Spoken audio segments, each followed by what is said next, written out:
ak Cheikh Tidiane di nuyu également Sénégal yi ñuy seetaan yëpp.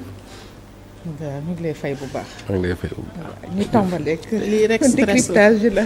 du leen stressé. gomis yi muy def gomis yi muy def si suuf yi. non moom kay say boobu man léegi Seydina. nga teel a bu leer commencé soit man je viens à 8h30. non mais nag merci. parce que man toog naa fi ñaata. waaw baax na doo dégg mënoo fi jiitu. Fatou yow est-ce que bu ñëwee da nga koy. non non non j'ai autre chose à faire. kii moom a da jiitu. ngay laajte ba sonn naan nag gis ngeen Moussa Fall. Ouais, c'est pas del wax intéressant. Fatou Cheikh Tidiane fi la mu fekk ma toog. Fatou bu nangu ñu dañ lay ñëw amal deux quoi moo waxal. gën a toog sax quoi. ah non man kay léegi damay bàyyi ba 8h30 ma ñëw lu ma fekk ma ñëw. man léegi vendredi man damay ñëw. gomis yow waroo wax souvent da ngay tardé tey rek nga teel a ñëw kon gomis. décryptage la yéen ñu ngi gën a tardé gomis bu ñëw wax décryptage de la popularité ou de wax jotee l'impopularité dañuy des wax ne. candidats Moussa Fall pour tàmbalee ci point boobu. waaw xam nga Fatou li tax juy tàmbalee foofu mooy campagne électorale quand même. c'est des moments yoo xam ne acteurs politiques yi dañuy jauger seen popularité.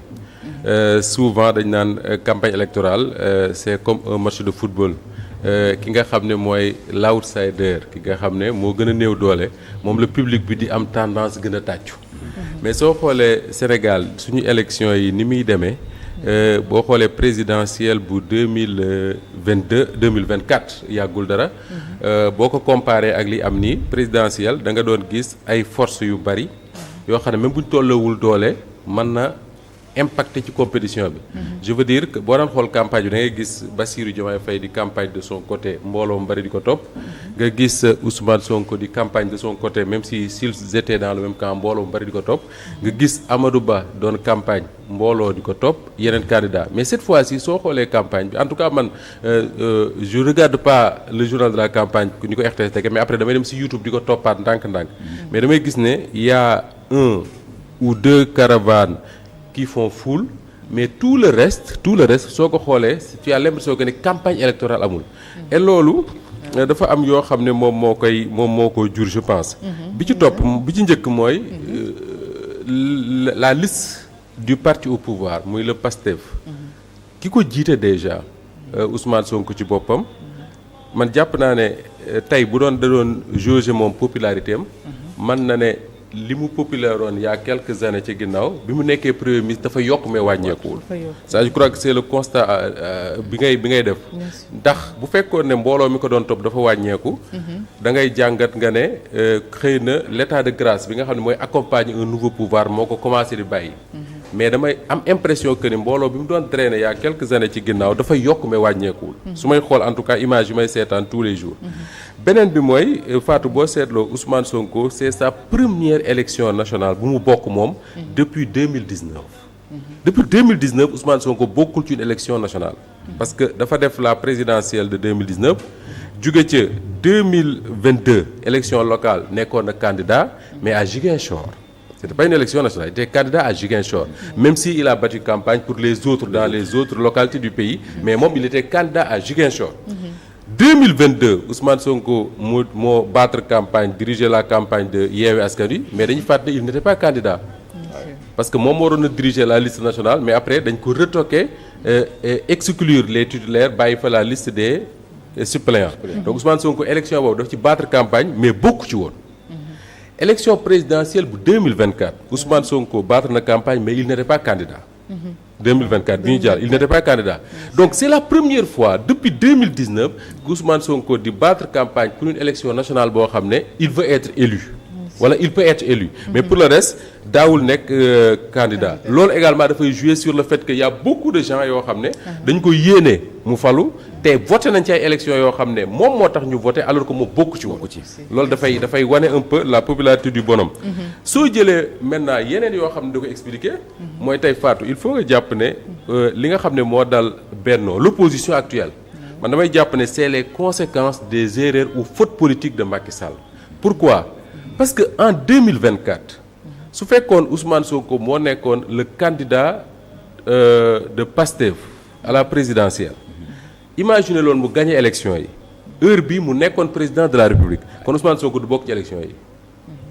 élection législative yi su fekkoon ne mbir yi dafa dem ni mu war a dem du ci bokk kon heure bi dana fekk waa PASTEF di am problème pour trouver kan mooy nekk seen tête de liste. Diomaye lay doon wala keneen. te Diomaye est-ce que Diomaye du ko mën nekk parce que Diomaye à l'époque Diomaye il est président mais avant muy nekk président de la République il n'était que patron des cadres ou secrétaire général de Pastef. C'était pas lui le plus populaire au Pastef Diomaye.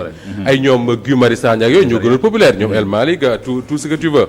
mais là je crois que erreur bi Macky Sall def te actuellement son camp di payer les conséquences.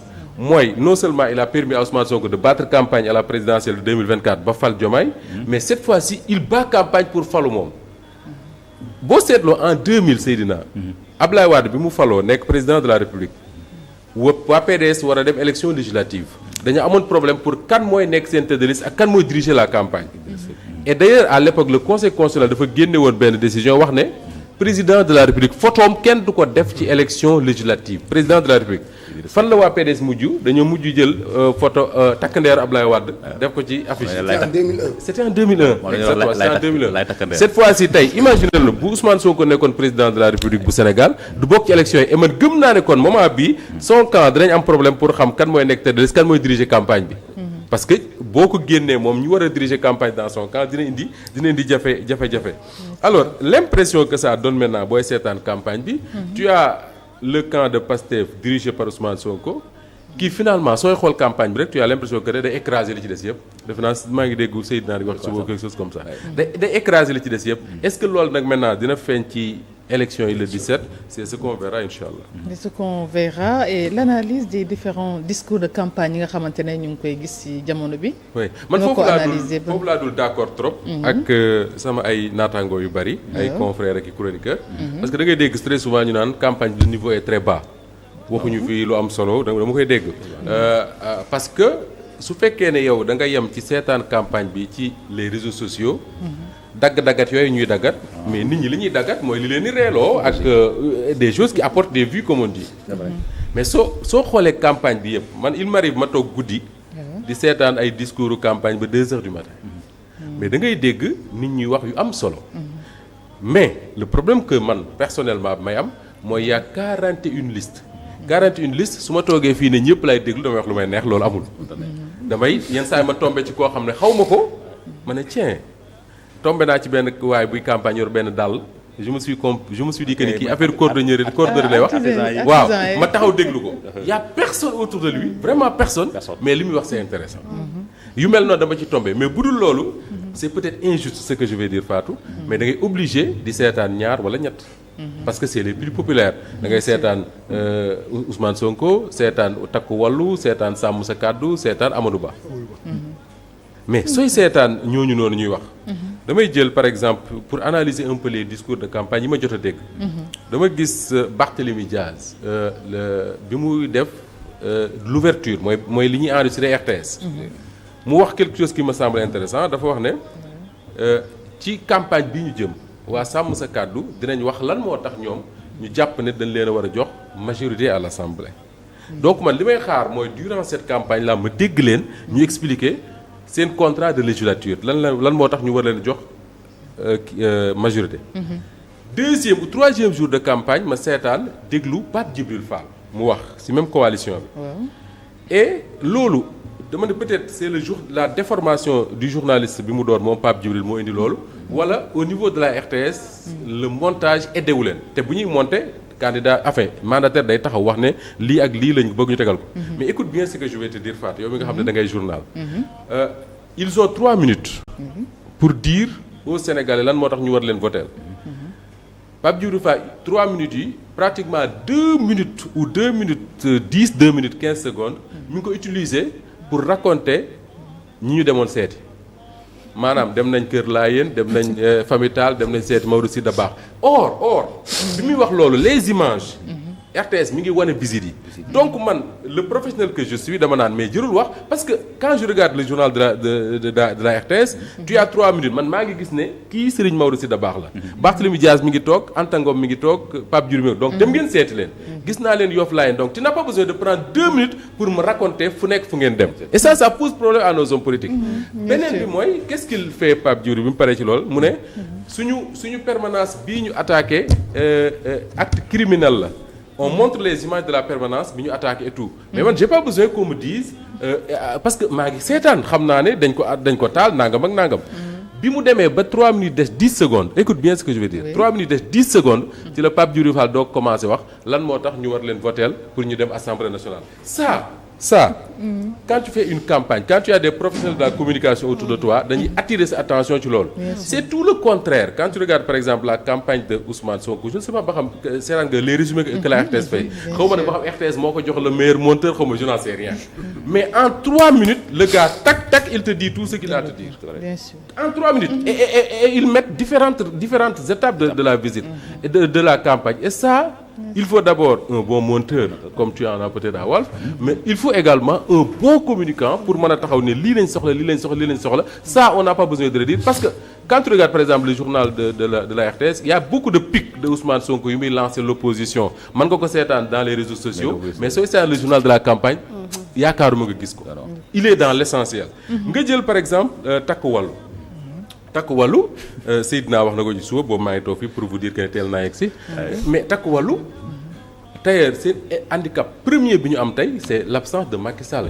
C'est la tête de liste nationale et il ne bat pas campagne. Il ne bat campagne que sur WhatsApp. WhatsApp tu veux pas mettre ça à la RTS. Ils ne le feront pas et la RTS ne va pas voyager pour di ko jëli fa mu nekk. Donc handicap la déjà nga am loolu. ba pare celui qui a porté la parole de Takku Wallu le premier jour de campagne c'était qui? Amadou Mame Diop président de l'Assemblée nationale bi ñu génn assemblée bi nga xam ne ñëpp na ni moo fi yées te moom moo ko jiite woon les gens ont vu tous les dégâts que cette assemblée là a fait.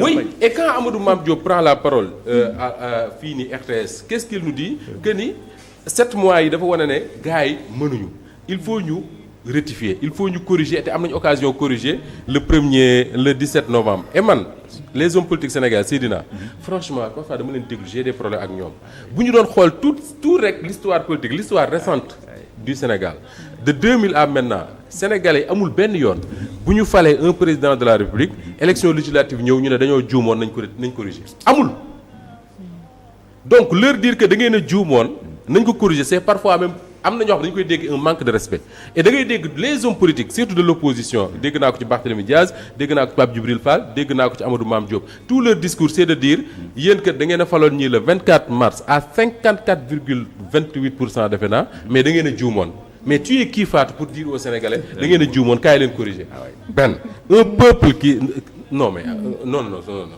day yomb trop alors nga jël seen 2e ou 3e jour de campagne ba léegi waa Takku Wallu pour wan la handicap bi leen Macky Sall teg ak son absence et loolu pour man jàppoon naa ne bu ñu investiroon quelqu'un comme Idrissa Seck dans les listes su ko nangoo tey su Macky Sall ñëwul Karim Wade ñëw il peut diriger les troupes mener la campagne oui parce que lu mu bon moo tane ñoom Amadou Mame Diop ak yooyu ma seetaan seen benn état bu campagne waa Takku Wallu ba tey ci RTS ñu ngi ko defee comment ça s'appelle là Padoua la dame bi nga xam ne moom mooy wax elle dit nañ ko def ci jàmm et cetera mais ci biir kii bi elle dit quelque chose qui m'intéresse beaucoup que ni ñun ñooy Takku Wallu mais le 17 nañu dem wooteel sàmm sa kàddu bu Barthélémy Diaz parce que ci intercoalition lañ nekk est-ce que ñi lay déglu ça sonne bien pour ñoom ci intercoalition lañ nekk le 17 nañu dem voter donc yow tu utilises ton temps d'antenne pour dire que nañu dem voter Barthélémy Diaz ak waa nu ñu koy waxee sax waa sàmm sa kàddu parce que ci intercoalition lañ nekk mais y a des gens ils vont entendre ça ils disent mais ñi dañ ñoo yàpp qu'est-ce qu'ils veulent parce que Fatou nañ ci def attention l'intercoalition qui a réussi en 2022 mu ñu wax le plan Déthié Fall mais c'est pas la même chose que bii am nii les gens se trompent souvent parce que boobu époque bi daf ko contexte bi daf ko favoriser woon il y avait une colère grande contre le régime de Macky Sall il fallait simplement catalyser cette colère là pour am dara et c'est différent de ce qui se passe léegi nga jël jàmm ak njëriñ man je suis la campagne de Amadou Ba pourquoi parce que dès le début de la campagne j'ai senti une chose yàlla xam na ne Amadou Ba benn yoon laa ko mas a gis ni teg bët mais dama xool campagne am j'ai senti une chose il a compris quelque chose boo xam ne l'opposition comprendre guñ ko moom dafa comprendre que ni waa Pastef gii nga xam ne 2019 ba léegi ñi ngi xeex ñi ngi dóorante di mbëkkante soo bëggee campagne ak ñoom gagné leen du ci xeex du ci dóorante du ci mbëkkante il faut dire aux Sénégalais quelque chose qui les rassure moo tax Amadou Ba il a cette intelligence là de dire aux Sénégalais ñun bu ñu amee majorité bu ngeen ñu joxee majorité dara du xew tout se passera très bien on va gouverner ce pays ak ñi nga xam ne ñoom ngeen fal en mars 2024 dans le calme la paix et la sérénité Et ça, venant d'un homme qui a son expérience, ça rassure. C'est différent de quelqu'un qui te dit bu ngeen joxee majorité dinañ bloquer Bassirou Diomaye Faye. Parce que dégg naa Pape Djibril Fall mu wax ne Bassirou Diomaye Faye il faut ngeen jox ñu majorité pour moom mu mën a nekk président. Parce que de li mu bëgg a wax mooy Ousmane Sonko fi mu nekk nii mooy président réew mi. Donc bu ñu joxee Bassirou Diomaye Faye président bu ñu leen joxee majorité ñoom waa sàmm sa kàddu su boobaa ñu imposer il a utilisé le mot imposer la cohabitation. Mais un Sénégalais qui a vu ce qui s'est passé ces dernières années au Sénégal qui a vu l'expérience assemblée bi ñu nekk mais il faut lui tenir un discours boo xam ne daf koy rassurer et non un discours qui lui dit non su ngeen di joxee majorité on va bloquer le pays on va bloquer ni ñu koy waxee sax imposer la cohabitation. Léegi nga jël très rapidement Ousmane Sonko wax naa sànq li may seet a RTS. Gis nga boo daggee les pics yi muy lancé ay démb dégg naa ko mu naan bondewu ma dama sama tànk moo dëgg des trucs comme ça pour amuser un peu ces trucs. Oui et malheureusement notre classe politique dañu bëgg le suivisme. Gis nañ Ousmane Sonko foofu benn xale ñëpp di foofu ay xale ñii di jooy ñii di ree c'est du n'importe quoi mais li ma bëgg a wax mooy dès qu'il lance une pique à Seydina commencé moom di ma tontu man ma jàll ci leneen c'est-à-dire que Seydina il perd du temps alors que man je suis autre chose. Ousmane Sonko il lance une pique gars yi nekk ci di werante naan déggal li mu wax diw nangam ak nangam. Or pendant ce temps-là dégg naa Abdoulaye Cissé bu TFM di ko wax et ce qu'il dit est pertinent et important il dit la campagne de Pastef finalement ce n'est nekkatul ay meeting mais c'est des causeries. Xoolal boo demee Thiès Ousmane Sonko chaise la jël toog. Donc il prend tout son temps pour dire à ces gars pourquoi ñu war ko jox majorité. À Thiès il leur parle d'industrie, chemin de fer. Thiès ne vit que de ça, de chemin de fer, d'industrie. À Mbour, il parle de pêche, il parle d'émigration clandestine. Il leur dit suñu jeunes yi. Et loolu un homme politique qui le dit au Sénégal bariwul. Il dit aux jeunes sénégalais là kenn du leen bàyyi ngeen di génn réew. Dinaa teg l'armée beeg gendarmerie politique géej ku fi génn dana la jàpp indiwaat la parce que fii ngeen di toog ñu ànd développer le pays. Et les gens l'applaudissent loolu homme politique boo ko fa waxoon gars yi ne la wuu. Mais c'est parce que il comprend les gens avec qui il parle il leur dit li ñu mën a dégg. Je l'ai suivi à Fatick il parle de xorom sel boo xam ne dañ koy jël exporter ko comme ça alors que mën nañ ko transformer et tout. Il va à Kaolack dans le Saloum le bassin arachidier il parle d'agriculture. Day wax lu adapté wu ak li nga xamante ne mais il a dit d'ailleurs que ni sa campagne da koy adapté au pôle territoire les 8 pôles fu mu ci dem am foo xam ne loolu la ca war a wax ak ñoom et je me dis que ni ñeneen ñi ils doivent à côté de Ousmane Sonko qui est le premier ministre qui a besoin d'une majorité pour gouverner pour teg haute cour de justice mais l'opposition ñoom seen bopp pour man le discours le meilleur c'est de dire aux Sénégalais suñu amee majorité ça se passera très bien. Peut-être que même le président pourra nommer un premier ministre parmi nous et on va gouverner ensemble dans la tranquillité mais soo bëggee di ko def ak doole di ko def ak di tiital sénégalais je pense pas que ça soit pour voilà troisième point ban impact moo nar a am ci scrutin bu ñu war a amal ci 17 novembre.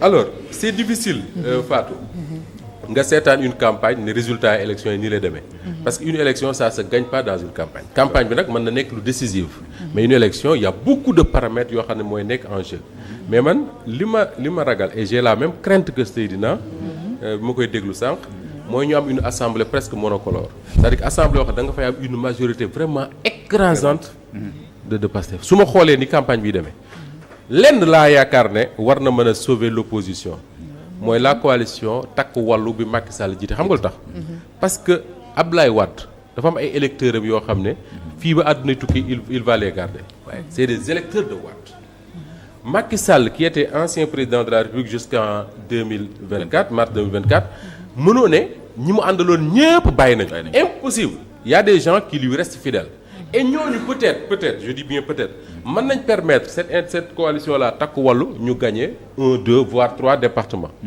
te loolu day feeñ sur la liste nationale mën na leen a permettre sax ñu dem jusqu'à am un groupe parlementaire soo jëlee quelqu'un comme Amadou Ba il ne peut pas compter sur l'électorat de Macky Sall même si mën na jël ci l'électorat de Benno mais l'électorat de Macky Sall mënu ci compter l'électorat du Parti démocratique sénégalais ñoom Tafsir Thioye yooyu mën na cee jël mais yaakaaruma Amadou Ba mën cee jël te l'électorat de Pastef impossible mënu ci jël parce que ñooñu ñoom ñoom ñii comme ñu takkal ay heure li ñu décidé nañ koo pare mais Amadou Ba je le vois au moins Je ne sais pas moi parce que je veux pas dire des bêtises après ñu ne Moustapha moo ko waxoon mais Amadou Ba mën na am 3-4 députés c'est tout à fait possible donc loolu mën na un peu aider l'Assemblée mais le risque crainte bi ma am Fatou. waaw sincèrement mooy. dama ragal cette élection là nekk une très grosse déception pour sàmm sa kàddu.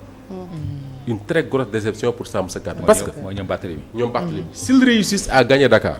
ce qui me semble peu probable mais mën na nekk. mais s'ils réussissent à gagner Dakar. dina leen permettre ñu gagner les députés de Dakar parce que Dakar bari nay députés. mais également day feeñ sur la liste nationale. mais s'ils perdent Dakar je vois pas un département du Sénégal bu ñu mën a gagner et ça risque d'être extrêmement compliqué que boo deful nag dinañ am benn wala ñaar. dañu am presque 55 départements et 36 départements la ñu présenté woon.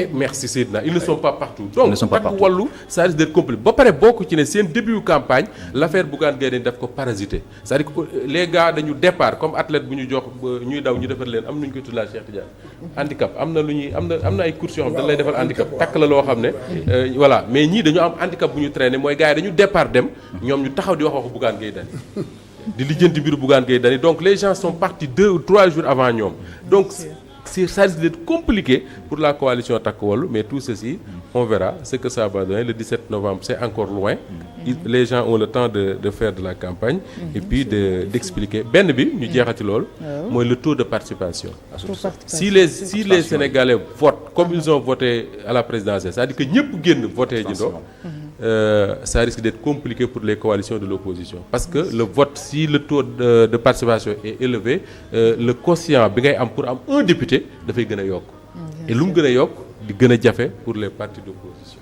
mu gën a jafe en tout cas. parce que mooy problème en général mooy problème pouvoir yi c'est ça. oui assemblée nationale daanaka population bi du ñu faral di génn dem voté ji quoi. du waaye loolu dañuy absent. merci te loolu mooy défi bi. mooy défi bi gars yi war a relever Ousmane Sonko bëgg a relever parce que booy déglu sa campagne. il insiste sur le fait que ñu koy topp noonu. nañu continuer di jëli seen carte électeur et nañu génn dem voté ji parce que xam na si le taux de participation est élevé ce que ça va donner. parce que taux de participation assemblée souvent mooy gën a faible. mooy gën a faible présidentiel Sénégal ni mu saware fale ko présidentiel saware ko mais bii je crois que dina différent parce que l'effet Ousmane Sonko moo tax en fait je wax daal sànq ne pour la première fois depuis 2019 il est candidat à une élection nationale et il y a des gens qui voulaient l'élire en mars peut-être qu'ils vont sortir pour dire que on lui donne l'occasion voilà mais beneen bi mooy Fatou tax dama fàttali li ma bëggoon a wax sax le taux de participation la difficulté que ça va créer pour les partis d'opposition mais soo xoolee Ousmane Sonko d'ailleurs quand il dit tijji leen buntu Pastef yi pour que gars yi ñëw dugg xam nga jël na ay même des maires qui étaient de l'ancien pouvoir mais defu ko parce que dafa yaakaar ne Pastef mënta gagner daf ko def parce que dafa bëgg une majorité écrasante c'est-à-dire que voilà quelqu'un qui veut une assemblée boo xam ne daanaka l'opposition du fa am dara te loolu les maires là loo ci mënti dégg Seydina xam na leen moom mi leen di pratiquer am nañ rôle bu ñu ci mën a jouer parce que c'est des gens qui sont très très proches des populations. Bien sûr. c'est en tout intéressant. cas amatina solo. jërëjëf Fatou di la jaajëfal bu baax. raar na de Moustapha waxu pare Fatou ne amatina solo. bàyyi ma doo. waaye bu ne amati na rek saa wuy na yeneen yëpp ndax ça veut dire que ne yeneen yi daan na am solo. baal naa la taw xadi bàyyi maa kii rek. man ñii daal xaw ma lan lañ ma jàppee ci kër gi soto ku ñëw rek sa morom bàyyi ma jàppale ko. ku ñëw rek ñoom ñëpp doomu bàjjen lañ ma def. waaw dégg naa umpaañam la pare mooy génnee ñu dem léegi ci rubrique chronique sport ànd ceeg Cheikh Tidiane Gomis.